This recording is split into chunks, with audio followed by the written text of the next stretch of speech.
Assalamualaikum warahmatullahi wabarakatuh. Selamat bertemu kembali dengan Pak Sultoni di pembelajaran seri fisika. Kali ini untuk kelas 10. Hari ini kita akan membahas tentang gerak parabola. Yang mana tentunya di materi sebelumnya kalian sudah belajar tentang gerak lurus beraturan, gerak lurus berubah beraturan. Nah, itu adalah dasar daripada adanya gerak parabola. Jadi kombinasi antara GLB dengan GLBB itu nanti akan menghasilkan gerak parabola. Nah, tentunya anak-anak kalau masih belum jelas untuk materi GLB dan GLBB, silakan dicari di playlist video saya tentang materi GLB dan GLBB agar kalian lebih paham. Baik, kita masuk ke materi gerak parabola. Coba diperhatikan dan siapkan alat-alat tulisnya agar bisa lebih paham dengan rumus-rumus yang nanti berkaitan dengan gerak parabola ini. Ya, kita mulai dari definisi. Ya, tadi sudah pernah saya singgung bahwa gerak parabola itu adalah gerak peluru atau gerak peluru yang merupakan perpaduan ya antara GLB dengan GLBB. Ya, tentunya misalkan peristiwa pesepak bola ya menendang bola atau kiper ya, biasanya kiper menendang bola ya, itu maka akan terjadi gerak parabola. Tentunya di sini ada kecepatan awal ya alias V0. Kemudian ketika benda sudah bergerak ya, benda itu atau bola itu dipengaruhi oleh gaya gravitasi. Ingat arah gaya gravitasi kemana anak-anak? Menuju pusat bumi. Nah, oleh karena itu nanti setiap titik ya, anggap aja titik pergerakan bola-bola itu nanti kita uraikan ke dalam dua arah, yaitu arah vertikal sumbu X dan arah vertikal itu sumbu Y ya, dan nanti ke arah sumbu X adalah yang horizontal. Yang ke arah vertikal ya itu merupakan GLBB, sedangkan ke arah horizontalnya adalah GLB. Jadi kalau digambarkan secara sederhana nanti selalu akan kalian jumpai seperti ini. Nah, ini ya, jika ada suatu titik di sini nanti selalu diuraikan begini. Ya, kalau vektornya kecepatan berarti ini Vx, anak-anak. Ya, kalau yang ke atas seperti Vy. Nah, ini dasar. Jadi yang mendatar itu adalah GLB ya, GLB, sedangkan yang ke atas adalah GLBB ya, karena pergerakan ke atas ketika dipengaruhi oleh gaya gravitasi maka kecepatannya akan berkurang. Nah, coba cek kembali pada materi GLB dan GLBB. Nah, jadi kalau peristiwa gerak parabola itu dilukiskan seperti ini. Jadi misalkan, saya besar dulu. Nah, ini lumayan. Benda bergerak ya. Jadi ini kalian harus gambar ya. Digambar silakan, posisi gambar titik seperti ini. Benda dimulai dari sini keadaan 0 ya. Nah, pada saat ketinggian tertentu di sini, maka V0 itu dijabarkan menjadi V0x dan V0y, dan ini membentuk sudut alfa. Tentunya kalian masih ingat kan tentang penjabaran vektor kemarin? V0x nanti dijabarkan apa? V0x nanti dijabarkan Ya, V0x nanti dijabarkan V0 dikali cos sudutnya ya, cos alfa itu. Yang V0y nanti dijabarkan ke atas, jadi V0 dikali sin alfa ya. Kalau alfa atau theta nanti menyesuaikan. Nah, berarti bagaimana dengan di posisi di sini? Ya, itu Vx nanti ya. Nah, Vx berarti adalah kecepatan pada arah mendatar. Vy adalah kecepatan pada arah vertikal. Sampai pada suatu titik ketinggian tertinggi di sini. Nah, maka disinilah Vx persis sama dengan V0x-nya. Ya, Vx sama dengan V0x-nya. Ya. Kemudian Vy-nya nanti kita gunakan rumus GLBB. Dan pergerakan dari awal ya, dari awal sampai kembali lagi ke tanah bola ini. Nah, ini adalah bersifat simetris. Jadi jarak yang tempuh sini dengan jarak yang tempuh sini itu sama. Jarak tepat di bawah ketinggian maksimumnya ya. Oke, nanti seperti apa persamaannya? Baik, kita lanjutkan. Nah, rumus-rumus yang ada di GLBB ya, ini adalah satu tadi ya sudah saya sampaikan pada sumbu Y, V0Y sama dengan V0 sin alfa. Ya. Sedangkan di titik tadi di VY ya di ini. Nah, sini VY ini kan VY. Nah, itu kalau dijabarkan menjadi V0Y min GT. Ini coba dicek pada saat GVA ya. Ini tidak lain rumusnya GLBB yang gerak vertikal ke atas, yaitu V0 min GT. V0-nya apa? Oh, V0-nya adalah V0Y. Tuh. Nah, V0Y-nya dijabarkan V0 sin alfa. Ini harusnya lanjut anak-anak ya. Min GT. Ini harusnya adalah min, ada minnya ya. Harusnya ada min GT. Nah, ini harusnya ada min GT ya. Min G kali T. Ini kurang ya. Ini lanjutannya. Nah, seperti itu. Jadi V0 sin alfa min GT. Itu rumus yang kedua. Rumus yang ketiga, Y itu ketinggian ya. Ketinggiannya. V0Y min setengah GT kuadrat. Ini juga dari rumus apa yo? GLBB yang 3 rumus dasar itu ya. Kan ada rumus S sama dengan V0T ya plus ya setengah AT kuadrat. Nah, ini ya dulu ya. Nah, berhubung ini kita bicara ketinggian, pakai Y ya. V0-nya lah V0Y. V0Y-nya dijabarkan V0 sin alfa ya, sin alfa plus kenapa min? Min-nya tuh dari A, percepatannya diganti dengan gravitasi. Jadi setengah gravitasi T kuadrat. Itu rumusnya anak-anak ya. Ya sama. Oke. Ini rumus ini sering dicatat. Ya, penting sekali karena pasti nanti kita gunakan. Bagaimana di sumbu X? Ya. Gerakan di sumbu X. Oke, ini sudah dicatat ya. Gerakan di sumbu X, anak-anak, kita perhatikan selanjutnya.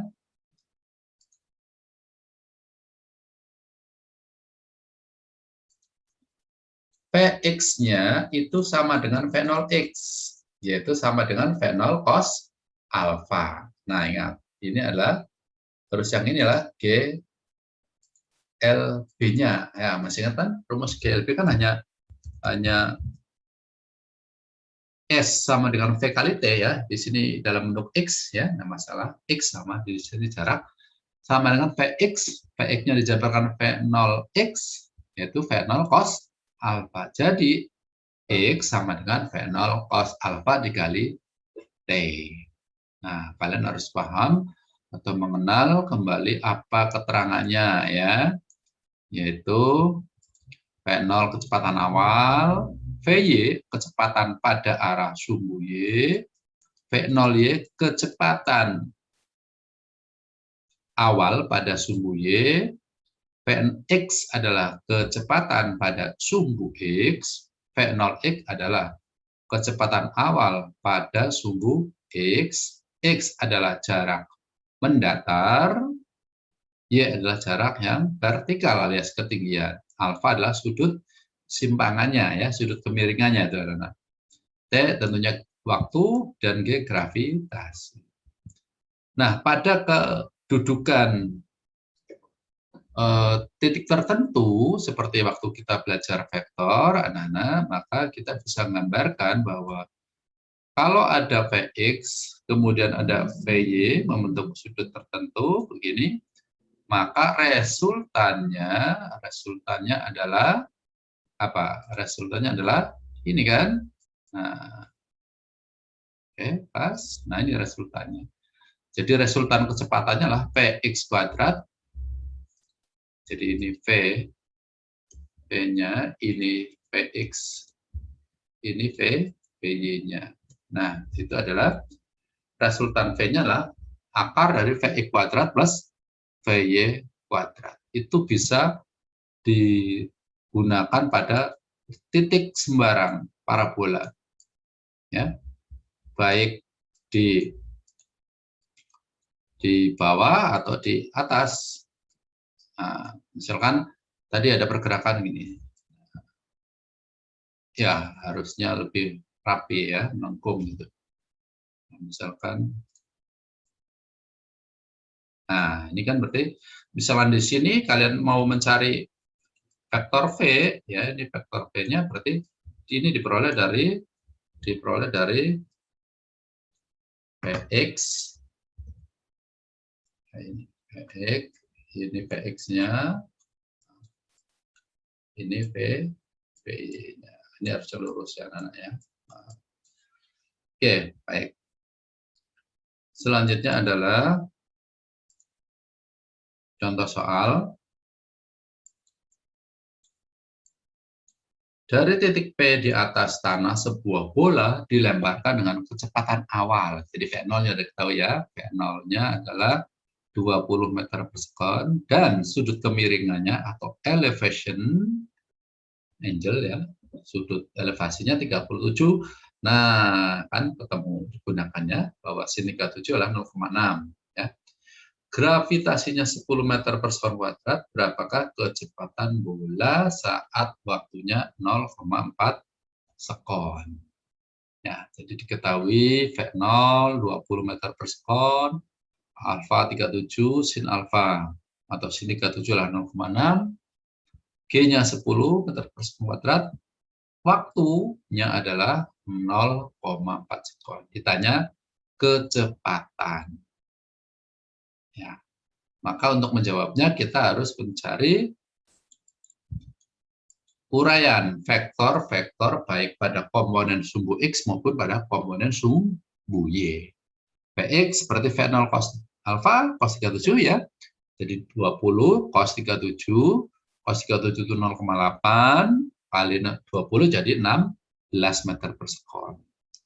Vy gunakan rumus yang tadi. V0Y min GT. V0-nya adalah V0 sin alfa min GT. Nah, ini catat ya. V0-nya 20, sin alfanya 37, kalikan 0,6, tentunya jadi 12 dikurangi 10 kali 0,4. Waktunya 0,4, jadi 4. Jadi 12 dikurangi 4.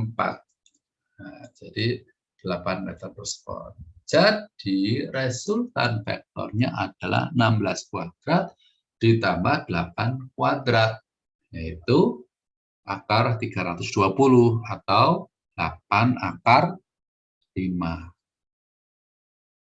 Jadi kecepatan bola saat waktunya 0,4 sekon adalah 8 akar 5. Nah, begitu anak-anak.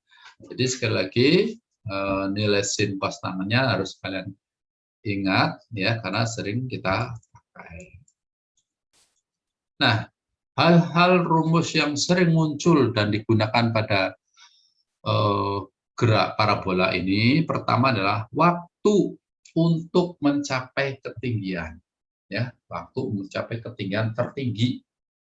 Jadi di sini waktu yang dibutuhkan gerakan dari titik A menuju titik B, ya.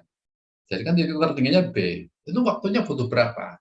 Nah, itu dari rumus T sama dengan P0 sin alfa per G.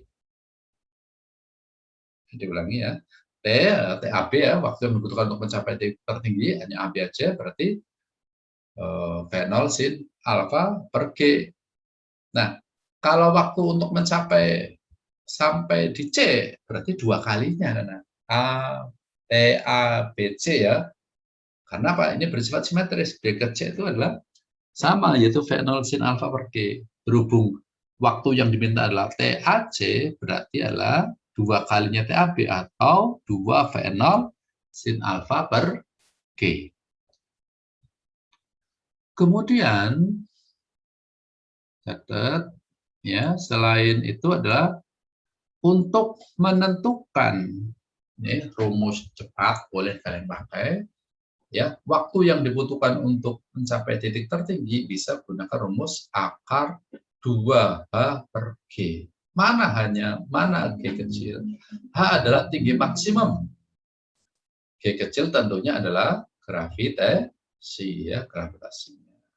Nah, selanjutnya adalah tinggi maksimum. Ya, tinggi maksimum berapa? Kalau tadi adalah waktu yang diperlukan untuk mencapai ketinggiannya, sekarang tingginya tuh sampai berapa? Misalnya tadi pemain bola menendang bolanya sekuat tenaga dengan sudut kemiringan tertentu. Nah, nanti berada pada ketinggian maksimum berapa? Gunakan rumus H sama dengan atau H max boleh V0 kuadrat sin kuadrat alfa per 2G. Anak-anak, sin alfa dengan sin kuadrat alfa itu beda ya. Sin alfa tidak sama dengan sin kuadrat alfa. Ya, sin kuadrat alfa. Ya, tidak sama ya. Oke. Jadi kalau sin kuadrat alfa itu kamu sin alfa di kuadratkan dulu. Ya, contohnya, contoh.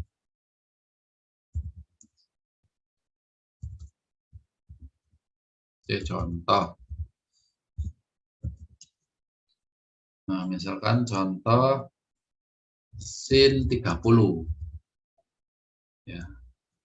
Sin 30 kan setengah anak ya. Tapi kalau di sini ada kuadratnya dulu, ya, berarti itu sama aja dengan sin 30 yang dikuadratkan. Jadi berapa? Sin 30 itu setengah. Sin 30 setengah atau 0,5 lalu dikuadratkan. Jadi berapa? Dikuadratkan 0,5 berarti 0,25 ya, seperempat ya, atau seperempat. Nah, gitu. Ya, jadi waktu yang digunakan untuk mencapai titik tertinggi, kemudian waktu totalnya dari ditendang sampai dengan jatuh lagi di tanah, kemudian berapa ketinggian maksimumnya. Nah,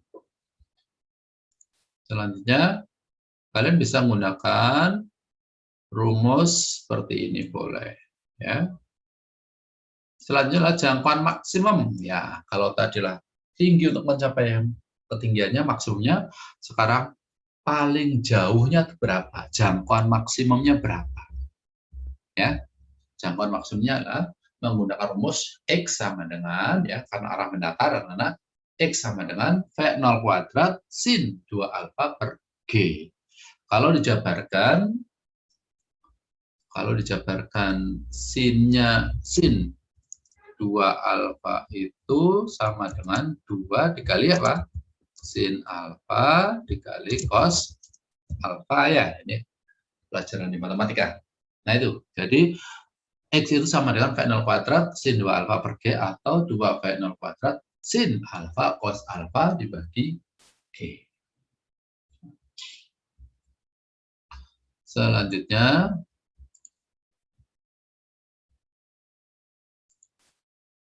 hubungan antara tinggi maksimum dan jarak maksimum atau X per H sama dengan 4 kali 4 per, ya, 4 per tangen X.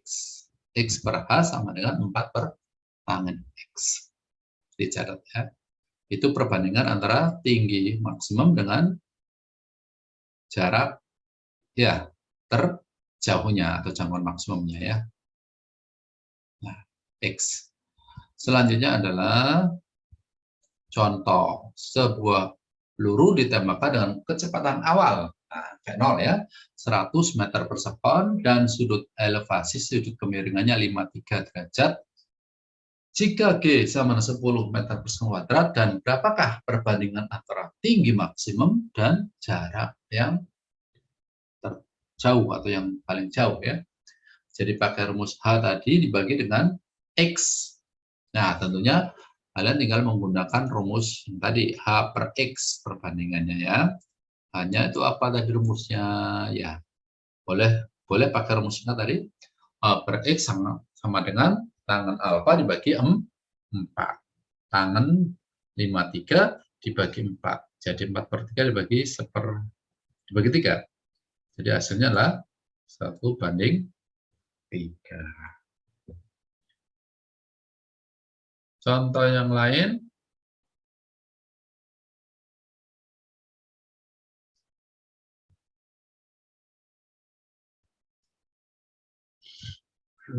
contoh soal 3, Nana.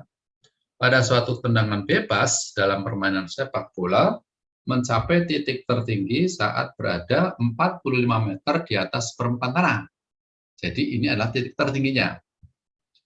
Berapa lama waktu yang dibutuhkan untuk menunggu bola kembali jatuh ke tanah atau mau ditendang lagi? Nah, pada peristiwa ini ada beberapa hal, yaitu hanya 45 meter, gravitasinya 10 meter per sekon kuadrat. Berapa lama waktu bola di udara? Berarti lama bola waktu di udara lah ketika baru ditendang sama dengan sebelum yang juga di waktu turunnya, ya. Jadi lama waktu bola tadi lah 2 kali waktu untuk mencapai titik tertinggi, ya.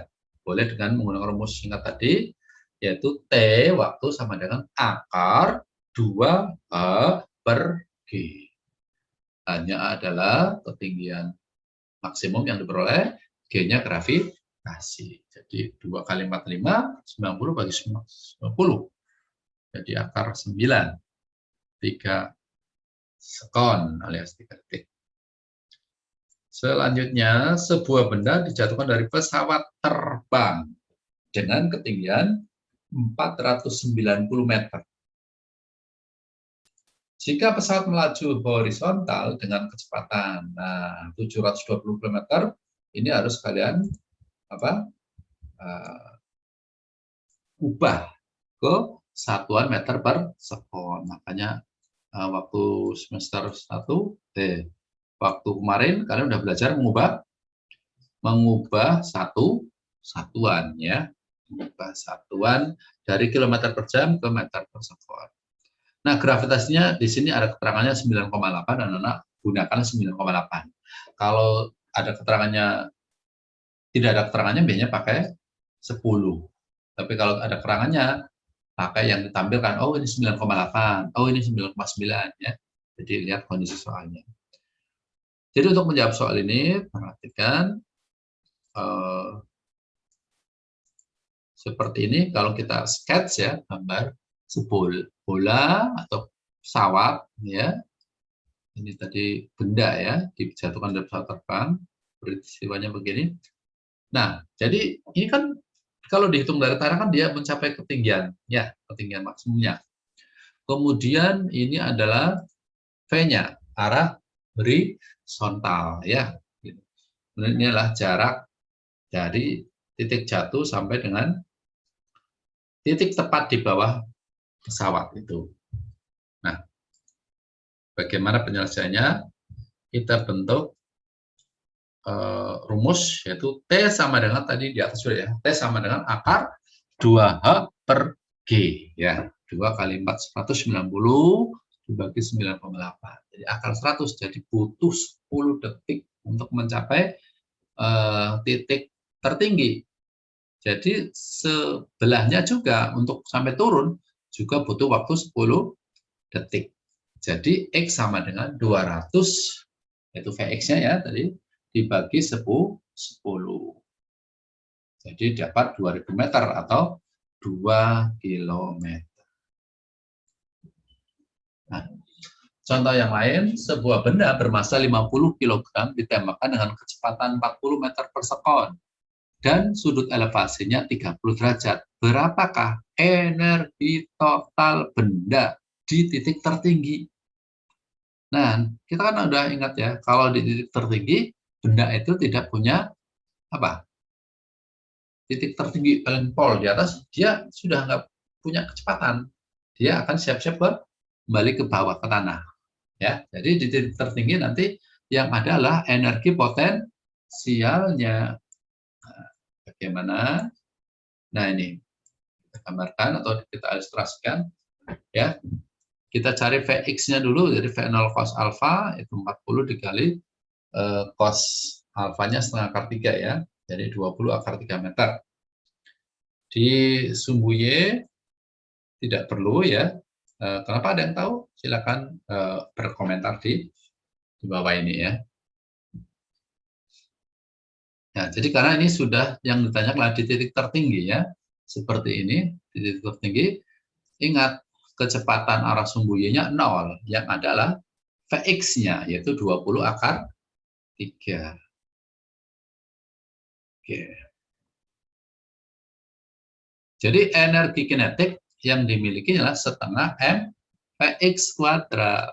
Jadi M-nya masanya 50 dan Vx-nya tadi barusan ketemu 20 akar 3 kuadrat. Nah, tinggal dihitung adalah 100 kali 50 berarti 25, 25 kali 12 berarti 300 ya. Jadi 30.000 alias 30 kilojoule.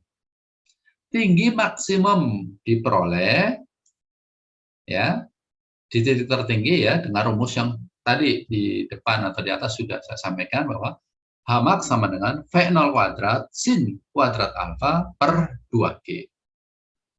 Ya. 40 kuadrat itu 1600 sin kuadrat 30. Nah ini sin kuadrat 30 tadi adalah setengah dikuadratkan berarti seperempat. Seperempat dikali 1600 berarti 400. 400 bagi 20 berarti 20 meter ya. Ya, sama ya. Ini ketinggian maksimumnya. Nah, bagaimana energi potensialnya? Berarti menggunakan Hmax barusan. Jadi 50 dikali 10 dikali ketinggiannya barusan adalah 20. Jadi didapat energi potensialnya lah 10.000 Joule alias 10 kilojoule. Dengan demikian, energi total benda di titik tertinggi adalah 10 ditambah 30 kilojoule alias 40 kilojoule. Nah, semakin banyak contohnya, semoga semakin pahamnya. Nah, ini ada contoh 6. Sebuah pesawat dengan kecepatan 720 km per jam. Nah, nanti harus coba ya. Tentunya kalian udah tahu berapa? Ini nanti jadi 720 km jam. Berarti kalau 36 itu 10 Kalau 72 itu 20, berarti ini 200 ya, 200 meter per sekon ya. Terbang mendatar pada ketinggian 500 meter di atas permukaan tanah. Sang pilot melepas benda ke bak truk yang bergerak dengan kecepatan 360 km per jam. Ya, bisa dicegat belum? Searah dengan pesawat. Ya, tentunya yang bak truk mendahului ya. Agar benda tersebut jatuh tepat pada bak truk, maka pilot harus melepaskan bom jika jarak antara mendatar dan pesawat truk sejauh berapa. Padahal tadi terbang mendatar di ketinggian 500. Nah, seperti apa? Nah, ini pembahasannya. V pesawat kita jadikan meter per sekon tadi ya, 720 berarti 200 meter per sekon, dan kecepatan truk ya 360 berarti 10 meter per sekon dengan arah yang searah. Nah, jadi untuk menyelesaikan soal seperti ini, anak-anak, nah ini bisa diilustrasikan dengan gambar ya, maka dibiasakan aja membuat gambar. Nah, ada V truk, nah seperti V-nya kan bergerak ya, maka kita hitung X-nya dulu. X pada gambar dengan rumus seperti di atas ya, akar 2H per G. Jadi, oleh karena pesawat dan truk bergerak bersama-sama, maka kecepatan yang digunakan adalah kecepatan relatif. Nah, baca lagi, ya di sini baca lagi tentang kecepatan relatif, atau lihat lagi di video sebelumnya ya, anak-anak. Nah, jadi untuk mencari V-nya, V reaktif akar 2H per G. V relatif ya. V relatifnya adalah antara pesawat dan truk. Pesawat 200, truk 100. Jadi selisihnya berapa? 100 ya, 100. Dan akar 2 kali 500 ribu bagi 10 jadi akar 100, 100 kali 100, 100 kali 100. Oh, akarnya 100. Ini 500 bagi